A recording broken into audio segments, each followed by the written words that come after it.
नमस्कार, जय Hind. All exam guide गुरु का यूट्यूब चैनल आप सभी देख रहे हैं। मेरा नाम है सुजीत पांडे।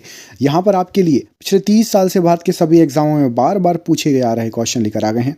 और ये प्रश्न आप जिस एग्जाम की तैयारी कर रहे हैं ना, उसमें भी बार बार रिपीट हुए हैं, आगे भी आपको आते रहेंगे। इनमें से 1, 2, 4, 5, 10 कितने भी क्वेश्चन आपको फंस सकते हैं, इसलिए पूरे क्वेश्चन अच्छे से लगा लेना। दूसरी चीज़ ये है कि लाइक कम जा रहे हैं, हम लोग आपके लिए मेहनत करके एमसीक्यू ला रहे हैं। आप जिस सब्जेक्ट का कहेंगे उस सब्जेक्ट का एमसीक्यू प्रोवाइड कराएंगे। तो प्लीज़ सभी मिलकर लाइक कर दीजिए। मैं टारगेट नहीं देता आज, लेकिन मैं टारगेट दूंगा 2000 लाइक आप सभी को मिले करने हैं। यदि 2000 लाइक नहीं हुए हैं तो आप अपना योगदान दीजिए। हम मेहनत करेंगे आपके लिए, आप केवल बस लाइक करते जाइए, वीडियो को पसंद करेंगे, आपको वीडियो लाते रहेंगे, सुपर फास्ट स्पीड में लाते रहेंगे। तो सभी मिलकर लाइक कीजिए, नए स्टूडेंट और पुराने स्टूडेंट दोनों लोग। पहला क्वेश्चन पढ़िए, वेद शब्द का अर्थ क्या है? तो वेद जो शब्द होता है उसका जो अर्थ होता है वो होता है आपका ज्ञान। यहाँ पर ऑप्शन नंबर ए ज्ञान वेद शब्द के लिए बिल्कुल राइट आंसर हो जाएगा। अगला क्वेश्चन देखिए, इसमें पूछा गया है कि गदर पार्टी का जो मुख्यालय है वो कहाँ पर स्थित था? जो गदर पार्टी थी उसका मुख्यालय कहाँ पर स्थित था? तो गदर पार्टी का मुख्यालय आपका सैन फ्रांसिस्को में स्थित था। तो यहाँ पर ऑप्शन नंबर डी है आपका सैन फ्रांसिस्को गदर पार्टी के मुख्यालय के लिए बिल्कुल राइट आंसर हो जाएगा। इंपॉर्टेंट क्वेश्चन है। ध्वनि तरंगों में निम्न में से कौन सी घटना घटित नहीं हो सकती? जो ध्वनि तरंगें होती हैं उनमें कौन सी घटना नहीं हो सकती घटित? तो यहाँ पर राइट आंसर हो जाएगा ध्वनि तरंगों में ध्रुवण की घटना घटित नहीं हो सकती। ऑप्शन नंबर बी ध्रुवण की घटना राइट आंसर है। अगला क्वेश्चन देखिए, लार किसके पाचन में मदद करती है? तो आपका जो लार होता है वो स्टार्च के पाचन में मदद करती है, लार। ऑप्शन नंबर बी स्टार्च के पाचन में आपका लार मदद करती है, याद रखिएगा। अगला क्वेश्चन देखिए, इसमें पूछा गया कि भारत की सबसे घनी आबादी वाला राज्य इनमें से कौन सा है? सबसे घनी आबादी वाला राज्य, तो भारत में सबसे घनी आबादी वाला जो राज्य है वो है आपका बिहार राज्य। ऑप्शन नंबर बी जिया हो बिहार के लाला, बिहार राइट आंसर हो जाएगा प्रश्न के लिए। बिहार की राजधानी कमेंट बॉक्स में कमेंट करके बता दो जल्दी से, बिहार की राजधानी कमेंट करके बताइए। देखते हैं आप में से, मेरे हिसाब से तो सबको पता होना चाहिए, तो सबकी कमेंट आनी चाहिए कि बिहार की राजधानी क्या है। सुनामी तरंगें किस से उत्पन्न होती हैं? तो आपकी जो सुनामी तरंगें होती हैं ना, ये आपकी समुद्र के नीचे भूकंप जो आता है उसके कारण उत्पन्न होती हैं। ऑप्शन नंबर ए समुद्र के नीचे भूकंप से सुनामी उत्पन्न होगा। ऑप्शन नंबर ए यहाँ पर राइट आंसर है। अगले क्वेश्चन में पूछा गया है कि हिमाचल प्रदेश के किस जिले की सीमा चीन से लगती है? तो हिमाचल प्रदेश, मैप देखोगे आप तो मैप में आपको पता चलेगा कि हिमाचल प्रदेश का जो किन्नौर जिला है उसकी जो सीमा है वो चीन से लगती है। यहाँ पर आपका ऑप्शन नंबर ए किन्नौर प्रश्न के लिए बिल्कुल सही आंसर हो जाएगा। अगला क्वेश्चन देख लेते हैं। अगले क्वेश्चन में आपसे पूछा गया है कि बुध ग्रह के उपग्रहों की संख्या कितनी है? बुध के पास कितने उपग्रह है? तो जो बुध ग्रह है उसके पास आपके 0 उपग्रह है। यहाँ पर आपका ऑप्शन नंबर ए 0 उपग्रह या 0 उपग्रह राइट आंसर हो जाएगा प्रश्न के लिए। अगला क्वेश्चन देखिए, अगले क्वेश्चन में आपसे पूछा गया है कि संविधान की उद्देशिका मतलब प्रस्तावना, उद्देशिका मतलब होता है प्रस्तावना, प्रियम्बल जिसको इंग्लिश में बोलते हैं, का संशोधन कितनी बार किया जा चुका है अभी तक? संविधान की जो उद्देशिका है या प्रस्तावना है उसमें केवल और केवल अभी तक एक बार ही संशोधन हुआ है। यहाँ पर आपका ऑप्शन नंबर सी केवल और केवल एक बार प्रश्न के लिए बिल्कुल सही आंसर हो जाएगा। ऑप्शन नंबर सी यहाँ पर राइट आंसर हो जाएगा। अगला क्वेश्चन देखते हैं। अगले क्वेश्चन में आपसे पूछा गया है कि प्राणियों के वैज्ञानिक नाम लिखने में प्रयुक्त भाषा कौन सी होती है? तो कोई भी प्राणी है उसका वैज्ञानिक नाम जो हम लिखते हैं राइट आंसर हो जाएगा। उसमें जो प्रयुक्त भाषा होती है वो होती है आपकी लैटिन भाषा। तो यहाँ पर ऑप्शन नंबर आपका बी राइट आंसर हो जाएगा। लैटिन भाषा प्राणियों के वैज्ञानिक नाम लिखने में प्रयोग की जाती है। अगले क्वेश्चन पूछा गया आपसे कि बिना दुर्ग के एकमात्र सिंधु नगर कौन सा था? तो बिना दुर्ग के केवल एकमात्र सिंधु नगर था और वो था आपका चन्हूदड़ो। चन्हूदड़ो ये बिना दुर्ग के केवल एकमात्र सिंधु नगर है। तो यहाँ पर ऑप्शन नंबर आपका डी चन्हूदड़ो प्रश्न के लिए बिल्कुल सही आंसर हो जाएगा। Option number D. अगला क्वेश्चन देख लेते हैं। अगले क्वेश्चन में पूछा गया है कि एस्पिरिन का रासायनिक नाम क्या होता है? एस्पिरिन का रासायनिक नाम क्या है? तो जो एस्पिरिन है उसका रासायनिक नाम आपका यहाँ पर राइट आंसर हो जाएगा आपका एसिटिल सैलिसिलिक एसिड। तो यहाँ पर आपका ऑप्शन नंबर प्रश्न के लिए ऑप्शन नंबर यहाँ पर सी सही आंसर हो जाएगा, acetyl salicylic acid. Option number C यहाँ पर प्रश्न के लिए बिल्कुल राइट आंसर हो जाएगा। अगला क्वेश्चन देख लेते हैं। इसमें पूछा गया आपसे कि अंधकारमय महाद्वीप कौन सा है? अंधकारमय महाद्वीप, तो यहाँ पर जो ऑप्शन दिए गए हैं इसमें से आपका जो अफ्रीका महाद्वीप है ये अंधकारमय महाद्वीप की श्रेणी में आता है। ऑप्शन नंबर ए, अफ्रीका महाद्वीप को अंधकारमय महाद्वीप भी कहा जाता है। Option number A right answer है। अगला क्वेश्चन देखिए, समुद्र की सीपी किस कारण से सुनहरी दिखाई देती है? समुद्र में जो सीपी होती है किस कारण से सुनहरी दिखाई देती है? तो यहाँ पर राइट आंसर हो जाएगा, समुद्र की सीपी ध्रुवण के कारण जो है सुनहरी दिखाई देती है। तो यहाँ पर ऑप्शन नंबर आपका सी, ध्रुवण के कारण समुद्र की जो सीपी रहती है वो सुनहरी दिखाई देती है, राइट आंसर हो जाएगा। अगला क्वेश्चन देखिए, संसद में कौन शामिल है? संसद में इनमें से कौन शामिल होता है? तो जो संसद बनी होती है वो आपकी राष्ट्रपति के साथ साथ उसमें लोकसभा और राज्यसभा, राष्ट्रपति, लोकसभा और राज्यसभा से मिलकर संसद बनती है, संसद कहलाती है, जो संविधान में संसद का यूज किया गया है वर्ड का। अगला क्वेश्चन देखिए, अगले क्वेश्चन पूछा गया आपसे कि दिल्ली सल्तनत का द्वारक कौन था? दिल्ली सल्तनत का द्वारक कौन था इनमें से?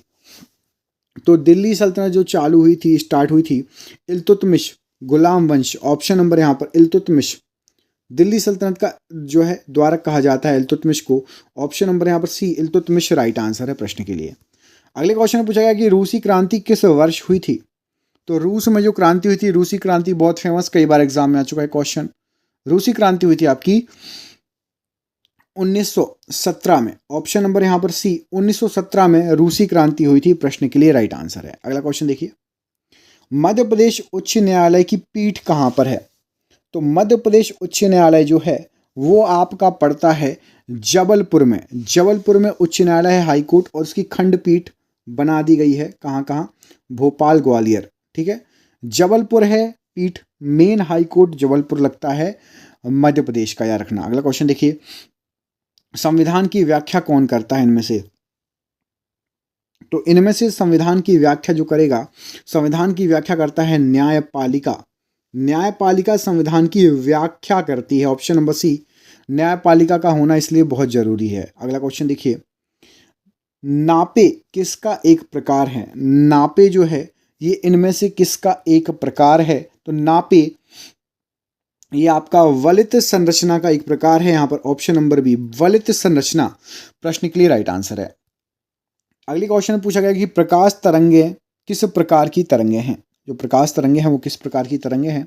तो प्रकाश तरंगे आपकी विद्युत चुंबकीय तरंगे कहलाती है। यहाँ पर आपका ऑप्शन नंबर सी, विद्युत चुंबकीय तरंगे, प्रश्न के लिए प्रकाश तरंग के लिए बिल्कुल राइट आंसर है। अगला क्वेश्चन देखिए, अगले क्वेश्चन में पूछा गया कि लेन का पूरा रूप क्या होता है? तो लेन का जो फुल फॉर्म होता है, पूरा रूप होता है, वो होता है आपका राइट आंसर हो जाएगा local area network. Option number B, local area network, ये लेन का पूरा रूप फुल फॉर्म होता है। अगले क्वेश्चन में पूछा गया कि कार्बन डाइऑक्साइड इनमें से क्या है? तो जो कार्बन डाइऑक्साइड है, यहाँ पर आपको जो ऑप्शन दिए गए हैं, राइट आंसर हो जाएगा निर्जलीकारक है। कार्बन डाइऑक्साइड क्या है?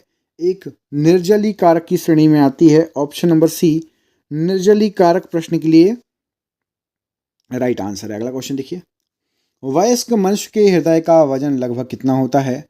तो वयस्क मनुष्य के हृदय का जो वजन है आपका हार्ट, लगभग 300 ग्राम होता है। हार्ट का वजन कितना होता है? लगभग 300 ग्राम। ऑप्शन नंबर यहाँ पर बी राइट आंसर है। पीलिया रोग किसके संक्रमण से होता है? तो जो पीलिया रोग होता है मनुष्य में, ये होता है आपका यकृत के संक्रमण से। ऑप्शन नंबर बी, यकृत के संक्रमण से पीलिया रोग हो जाता है। ऑप्शन नंबर यहाँ पर बी राइट आंसर हो जाएगा प्रश्न के लिए। अगला क्वेश्चन देखिए, लाइफ डिवाइन पुस्तक के लेखक कौन है? तो लाइफ डिवाइन पुस्तक जो है इसके लेखक हैं आपके अरविंद घोष जी। यहाँ पर option number D, Arvind Ghosh ji, ये लाइफ डिवाइन पुस्तक के लेखक हैं, राइट आंसर है। कार्ल मार्क्स किस देश के थे? तो कार्ल मार्क्स जो थे आपके, यहाँ पर जो देश दिए गए हैं उनमें से राइट आंसर हो जाएगा, ये जर्मनी से संबंधित थे। ऑप्शन नंबर ए, जर्मनी से संबंधित थे कार्ल मार्क्स। अगला क्वेश्चन देखिए, प्रथम महिला मुख्यमंत्री का नाम बताइए। इस प्रश्न का आंसर आप कमेंट करके बताएंगे। प्रथम महिला जो है मुख्यमंत्री का नाम आप कमेंट बॉक्स में कमेंट करके बताएंगे। अगला क्वेश्चन देखिए, तरल अवस्था में पाई जाने वाली अधातु का नाम बताइए, जो कि तरल अवस्था में पाई जाती है। तो तरल अवस्था में पाई जाने वाली जो अधातु है, इनमें से जो ऑप्शन दिए गए राइट आंसर हो जाएगा ब्रोमीन। ये तरल अवस्था में पाई जाने वाली अधातु है। ऑप्शन नंबर ए ब्रोमीन ये तरल अवस्था में पाई जाने वाली धातु है। अगला क्वेश्चन देखिए, मंत्रिमंडल सामूहिक रूप से किसके प्रति उत्तरदायी होता है? तो जो आपका मंत्रिमंडल होता है सामूहिक रूप से ये लोकसभा के प्रति उत्तरदायी होता है। यहाँ पर option number C Lok Sabha right answer हो जाएगा मंत्रिमंडल के लिए। अगला क्वेश्चन देखिए, मानव शरीर की सबसे बड़ी मिश्रित ग्रंथि कौन सी है? तो मानव शरीर की सबसे बड़ी मिश्रित ग्रंथि मतलब अंतःस्रावी बहिर्स्रावी दोनों तरीके से काम करती है, वो है आपकी अग्नाशय ग्रंथि। ऑप्शन नंबर सी अग्नाशय ग्रंथि ये मिश्रित ग्रंथि की श्रेणी में आती है। निम्न में से कौन सा संसद से संबंधित नहीं है? संसद से संबंधित शब्द नहीं है। तो संसद में आमुख यूज होता है, स्थगन यूज होता है, भंग करना यूज होता है। बर्दाश्त करना ये शब्द संसद से संबंधित नहीं है। ऑप्शन नंबर डी बर्दाश्त करना राइट आंसर है, ये शब्द नहीं है संबंधित। कोंकण रेलवे किसको किसको जोड़ती है? तो कोंकण रेलवे ये आपकी रोहा को मंगलोर से जोड़ती है। ऑप्शन नंबर बी रोहा को मंगलोर से जोड़ती है कोंकण रेलवे। अगला क्वेश्चन देखिए, न्यूटन का पहला गति का नियम किसकी संकल्पना देता है? तो न्यूटन का पहला जो गति का नियम है राइट आंसर हो जाएगा। तो राइट आंसर क्या हो जाएगा इस प्रश्न के लिए? राइट आंसर है आपका जड़त्व का नियम। ऑप्शन नंबर डी जड़त्व का नियम न्यूटन का पहला नियम गति का नियम संकल्पना देता है। अगला क्वेश्चन देखिए, इसमें पूछा गया है कि बैटरी का आविष्कार किसने किया है? इनमें से बैटरी का आविष्कारक कौन है? तो यहाँ पर आपको जो ऑप्शन दिए गए हैं उनमें से बैटरी के आविष्कारक हैं आपके वोल्टा। ऑप्शन नंबर बी वोल्टा ये बैटरी के आविष्कारक हैं। ऑप्शन नंबर बी यहाँ पर राइट आंसर हो जाएगा बैटरी के आविष्कारक के लिए। संसद के चुनाव में मत देने का अधिकार इनमें से किसको है? तो संसद का जो चुनाव होता है उसमें मत देने का जो अधिकार है ये कानूनी अधिकार कहलाता है। कौन सा अधिकार कहलाएगा? मत देने का अधिकार कानूनी अधिकार है। अगला क्वेश्चन देखिए, कौन सा विषय केंद्रीय सूची में नहीं है? तो यहाँ पर आपको कुछ विषय दिए गए हैं, इसमें से मजदूर संगठन ये केंद्रीय सूची में नहीं है। बाकी जनगणना, बैंकिंग और विदेशी ऋण ये केंद्रीय सूची में शामिल है। मजदूर संगठन केंद्रीय सूची में शामिल नहीं है, याद रखिएगा। कोलकाता और दिल्ली किस नेशनल हाईवे से जुड़े हैं? तो कलकत्ता या दिल्ली या कोलकाता या दिल्ली ये जुड़े हैं NH2 से।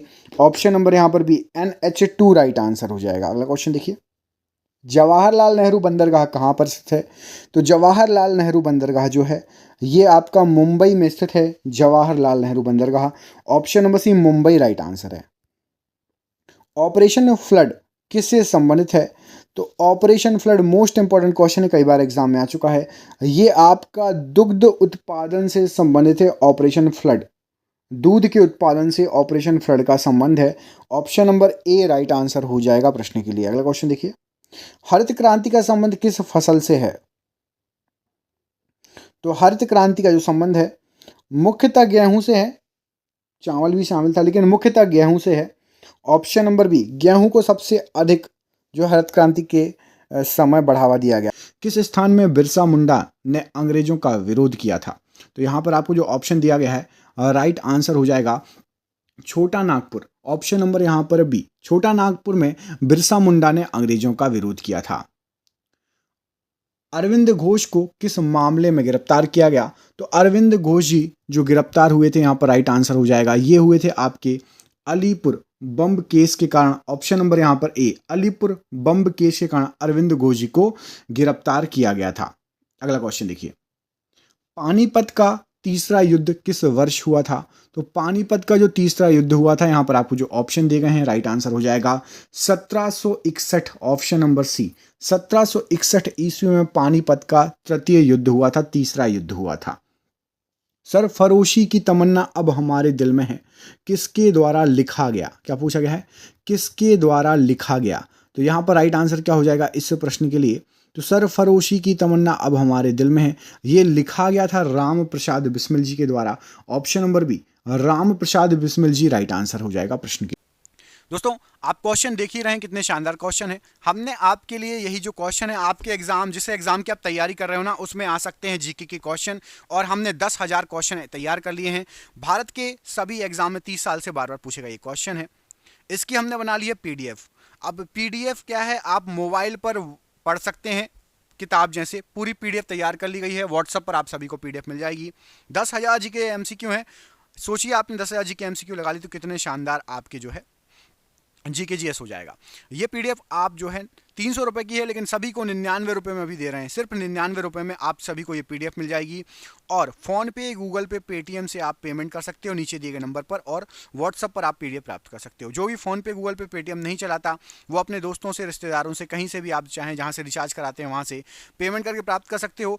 आप सोचिए कि आपके मोबाइल रिचार्ज जो मंथली होता है, उससे भी कम दाम में हम आपको 10,000 क्वेश्चन दे रहे हैं। ये आपको कहीं भी नहीं मिलेंगे, कहीं भी 99 रुपए में नहीं मिलेंगे ये 10,000 जी के क्वेश्चन। तो जरूर इसको लीजिए और अपनी जी के स्ट्रॉन्ग कीजिए। जिसको भी चाहिए है नीचे दिए गए नंबर पर, ये नंबर आपको पूरे वीडियो भर शो होगा। आप कभी भी कॉल करके, व्हाट्सअप करके संपर्क कर सकते हैं। कॉल ना उठाओ तो व्हाट्सअप कर लेना, ठीक है।